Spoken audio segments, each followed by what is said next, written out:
ചെരുപ്പ് കയ്യിലുടുത്ത ഉടനെ ബിസ്മി ചൊല്ലി. ബിസ്മില്ലാഹിർ റഹ്മാനിർ റഹീം. ധിക്കാരിയായ ഫ്രാൻസ് ചെവിയെത്തിയ ആ ബിസ്മി കേട്ട ഫ്രാൻ ജോഷാകുലനായി.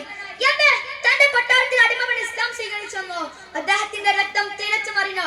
പരിശമുണ്ടോ ഫ്രാൻ മസ്താബി വിളിച്ചു പറഞ്ഞു, ഹേ മസ്താ, നീ എത്രയോ അതിലൊന്ന് പിന്തിരിഞ്ഞു.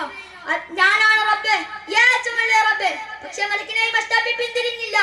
ഇല്ല, ഒരിക്കലുമില്ല.